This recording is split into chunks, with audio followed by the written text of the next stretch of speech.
pattern, I have my outer panel of PUL. I've got my 2 gussets. And for this particular diaper cover, I'm going to experiment with doing a double layer of PUL. This inner layer being a terry cloth. So you can see it's got these loops on it. I know I've gotten a lot of people telling me that the diaper covers that you can buy commercially that have a terry interior do a really good job. So this is a high-rise cover, and with this extra lining, it's gonna be a great option for nighttime use. All right, so the first thing we're gonna do with this is stitch together the side bands. So I'm just gonna line these side bands up on both pieces. And if you use clips, they won't pierce the PUL, so it's actually better to use clips. And then repeat for the other side, or for the inner layer. And you could use these same directions if you were just sewing, if you wanted to sew a lining of flannel or a thin layer of terry on the inside of your cover. All right, and then we'll stitch them. And actually, while we have the sewing machine out, we're also going to go ahead and stitch the fold over elastic to the gussets.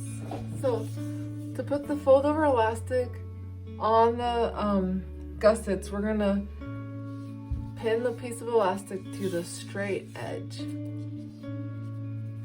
And now when I pin this, I like to leave a little bit of the corner sticking out. It just makes it easier when it comes to sewing. Okay, so we've got our gussets all ready to go.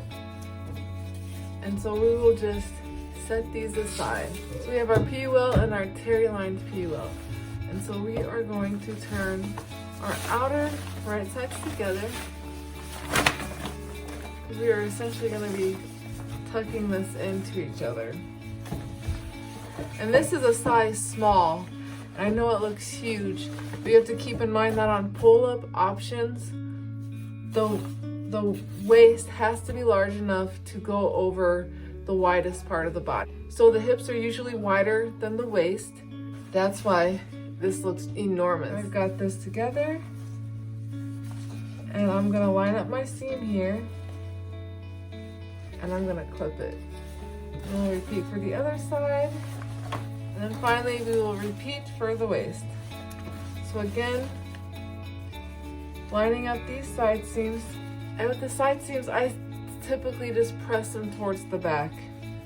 You can iron it, but you can't iron the laminated side, and you need to use a lower heat, and sometimes I find that it doesn't really work that well. So it's easier just to keep them pressed like this.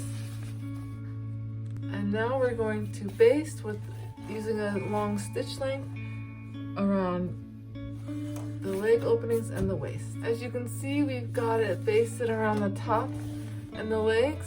And the next step is to add the gusset.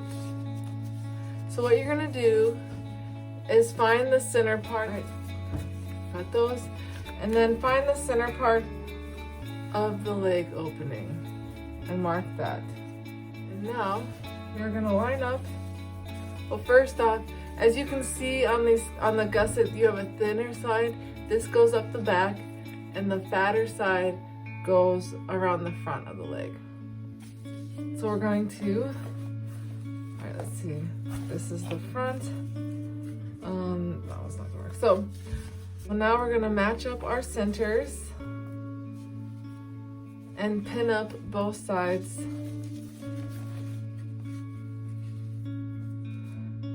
Now, honestly, using fold over elastic to add gussets is by far the easiest way to add gussets. Fold over elastic does like to wick moisture, but I've heard from my customers that as long as there's a gusset, this inside the gusset fold over elastic might get damp, but the outside, it does not typically tend to wick from the outside, so that's good. And also an when you're coming to the ends, you want to make sure that the fold over elastic goes over the edge just a little bit, because we're going to trim this off, but you want to make sure that when we do the fold over elastic around the legs, that it's going to cover the raw edge of this really nicely. All right, so now we will repeat on the other side. Once you got the leg on, we're going to baste around the gusset. Okay, so as you can see, we've got the gusset basted on here, and so now what we're going to do is just go around and we're going to trim off any excess or any areas where you might have a pretty wide seam allowance, because you want to have a nice narrow allowance for basting, so when you do your fold over elastic, you're gonna hide those stitches. And you'll do the same for the waist and the legs. And finally, the last step is to add the fold over elastic. So here I've got my 2 pieces for the legs and then my piece for the waist. And so the first thing we're gonna do is put the ends right sides together, and then you're just gonna stitch these pieces together with a straight stitch right down. So we've got our pieces, and now before we pin them on, we are gonna mark the quarters of each of the legs and the waist on the fold over elastic and on the PUL.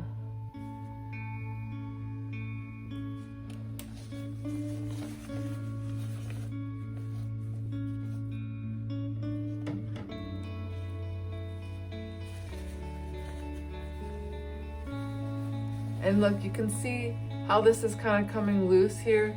I'm gonna need to re-stitch this down before I put my fold over elastic, otherwise it's not gonna get caught under the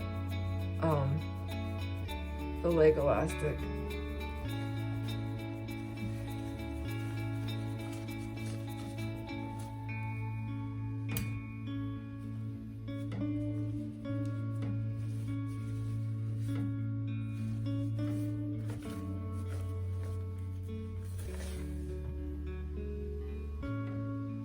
So once you find the quarters, then you're going to, so this is the leg one, so then you're going to go